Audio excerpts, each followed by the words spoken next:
I am athlete, and I'm wondering why. Um, I'm wondering why this is such a bitter thing that they continue to discuss. Why is this such a bitter thing that they continue to discuss? Right? Why is this such a big deal? Why is this something that just won't go away? It seems as though that this is bitter, right? This is something that they felt a certain type of way. It got personal and all of that. And so when I seen him pop up on another podcast and he started talking about the deal and how bad it was, this whole Fred Taylor thing, because we seen everybody else talk about it, right? And he was saying that, listen, that $11 million number is a finesse. Remember, y'all, it always comes back down to the money. Make sure you hit a like for the YouTube algorithm, subscribe to the channel, and turn on your notifications. I want to share this final thing with you because I want to have a conversation about who it is that you're investing in, how it is that you're supposed to be able to negotiate your contracts effectively, and then what equity is, and I want to go through that, all right? Make sure y'all hit a like for the YouTube algorithm, subscribe to the channel, and turn on your notifications. Let's get it popping. We get the one sheet, and Reggie like, nah, this shit ain't adding up. So Reggie was the first person. Reggie was like, this ain't adding up. What was he speaking to when he said it? Just the one sheet. It was all rev share. Oh, like so we can put the same amount of money into it. You know what I'm saying? And I don't want to misquote.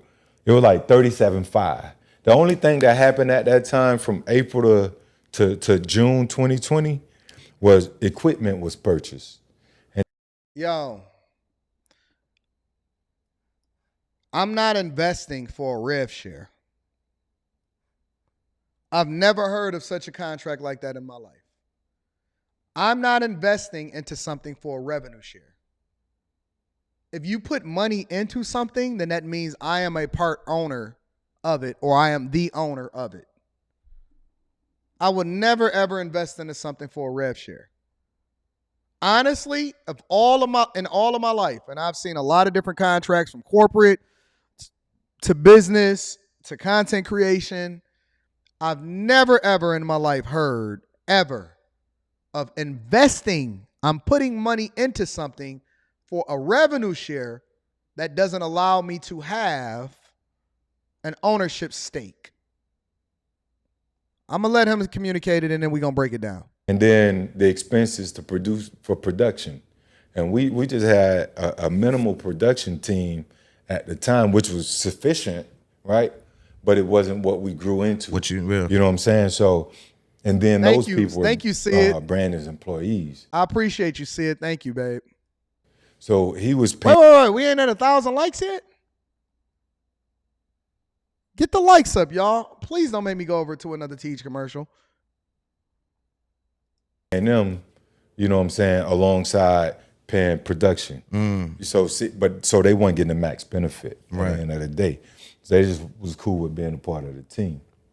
So it came back out 37.5 a piece. Okay. You know what I'm saying? 37,500 a piece for them to be able to invest in a platform.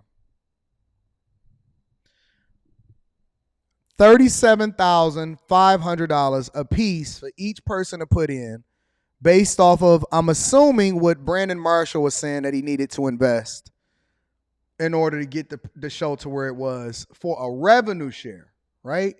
Now, I'm going to break it down a little bit more after he communicated. Shout out to It's Up There podcast. And that was initial investment. That was the initial for investment the podcast. For rev share, not for ownership, for rev. What does that mean?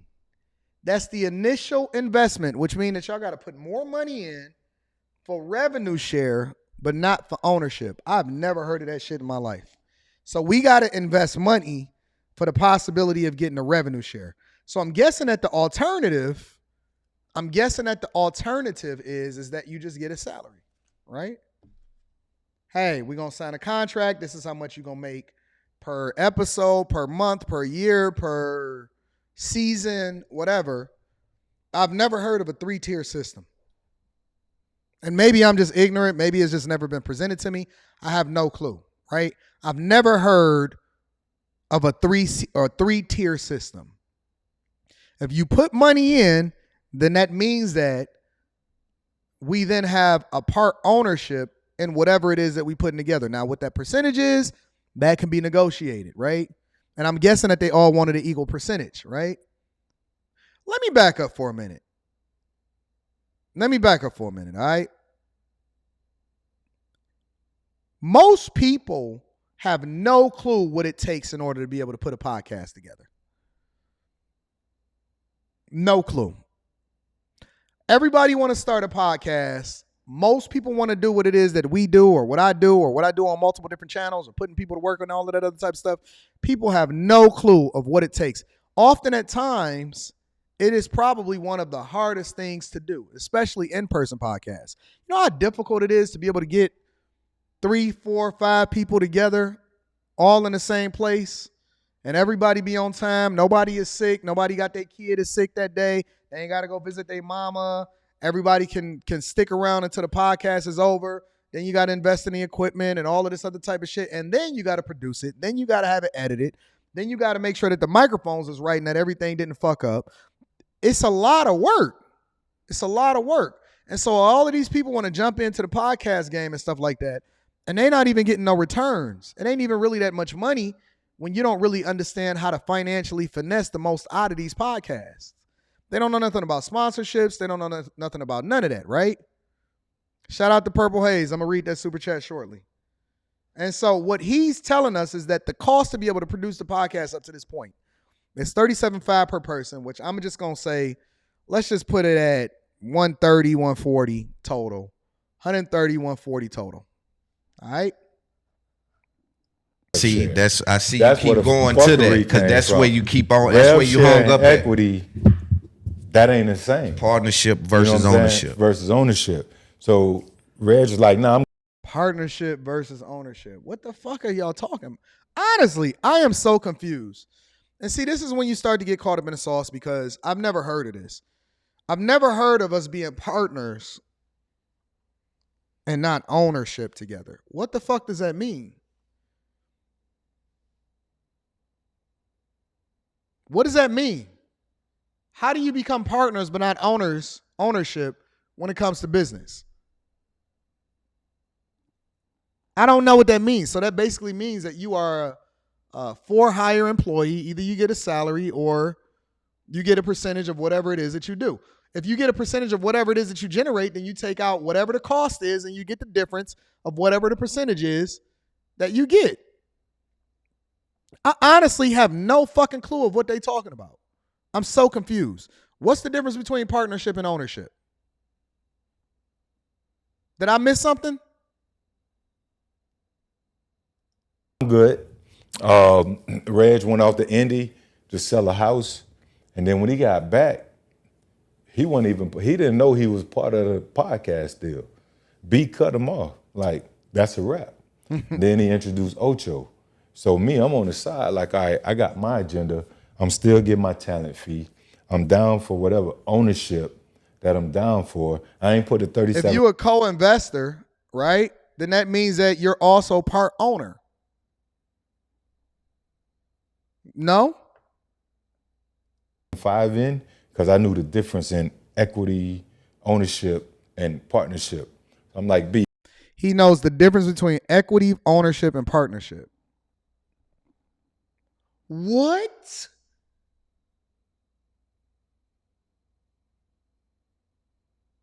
What are we talking about?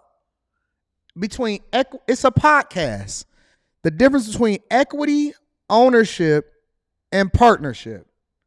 If I have ownership in what it is that we're doing, then that means that I also have equity, which means I'm a vested partner in what it is that we're putting together. Am I off?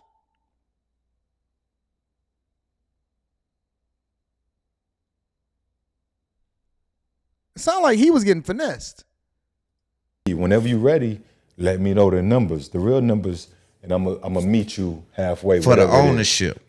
Even if you own 1% or 2%, you are a partner. You are an equity partner in what it is that we putting together. You are part owner of what it is that we putting together. So that's it. So, because that's what was one of my questions. And then you know what the funniest part about it is? You know what the funniest part about? And shout out to It's Up There podcast. You putting out good content. is when a lot of these hosts then be like, yeah, I feel you, I get it. I just be letting them talk. I'd be like, okay, all right. And then I might hit them with a follow-up question or something like that. This is the lesson that I want y'all to get out of this. It ain't about the 11 million. It ain't about the 37.5. It ain't about none of that shit. Let me tell y'all something. When y'all go into these meetings or when y'all get conversations or if you don't understand something, I don't care if you at your job. I don't care if you talking about a content creation. I don't care what the fuck it is. Ask questions and then follow up with somebody outside of it so that you can get follow-up or so you can get confirmation of what you think you believe that it is. Some of y'all are so smart that you don't want to sound dumb. Some of y'all are so smart that you don't want to sound dumb. When I talk to people, and I do it on publicly on a platform, I do it on Fight Club, when somebody is saying something to me, I say, hey, listen, break it down to me like I'm a little child. Break it down to me like I'm a C student. I know you smart. You the smartest person in the room. Help me to understand what I'm missing here. I don't understand. I need to know. When I'm in corporate America and somebody is talking fucking fast and all of that other shit, I'll be like, hey, slow down. I don't know about everybody else in the room, but I'm a C student. Everybody start laughing, and I say, hey, listen to it. Break it down to me like I don't know shit. Break it down to me like I'm a 10-year-old, right? Sound it out. Enunciate your words. And then they be like, okay. And then everybody in the room be thinking the same thing that I'm fucking thinking, but they don't want to say it out loud. Tell me what the hell you talking about and help me to understand it because I'm not getting it. Maybe I'm off.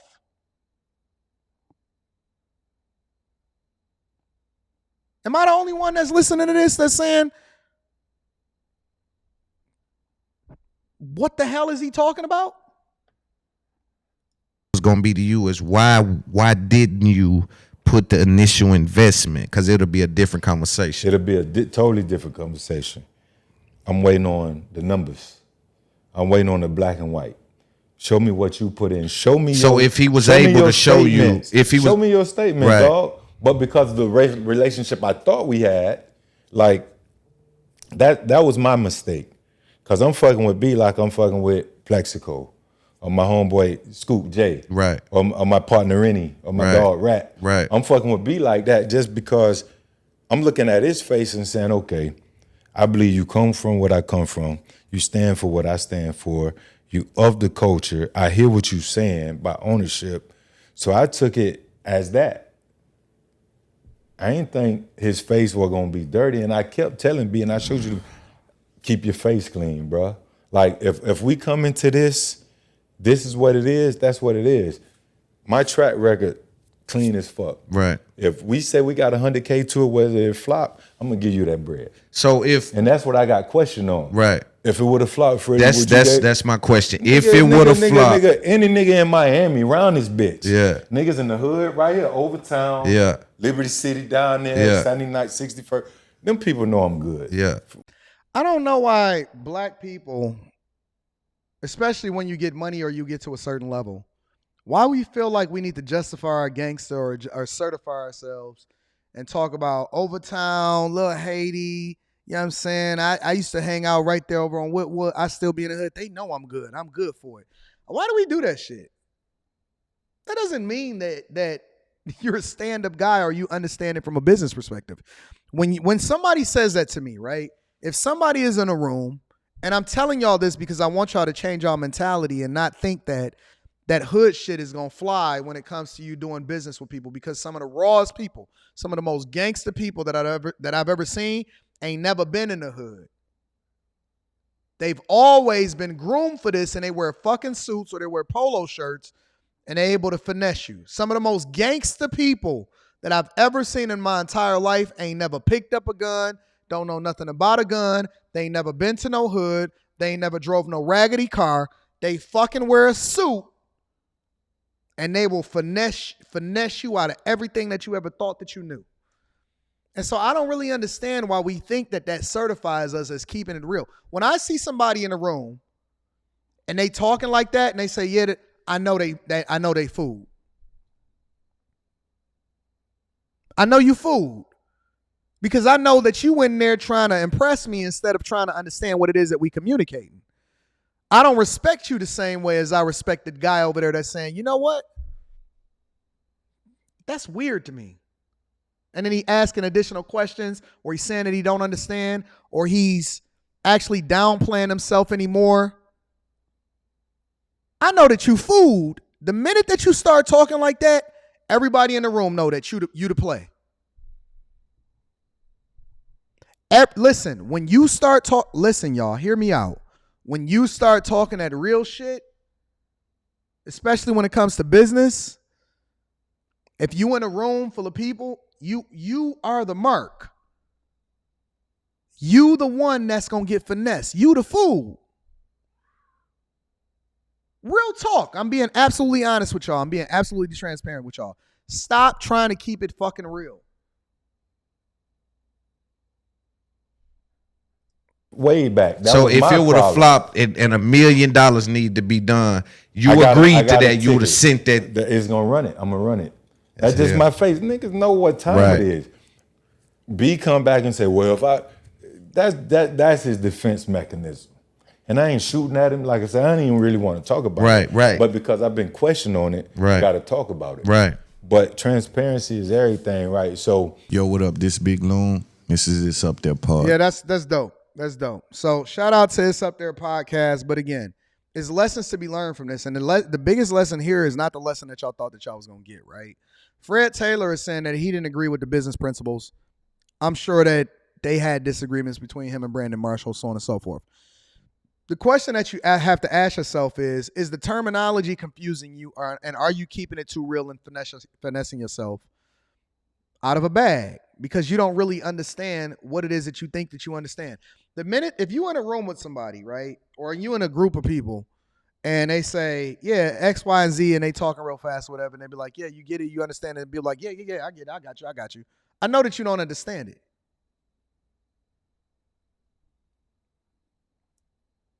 Because I don't understand it. And I'm looking at you and I'm like, what the fuck are you talking about? You know what I'm saying? That don't even make sense to me. Equity, okay. They said the difference between partnership, equity, a partner, equity, and an owner. What?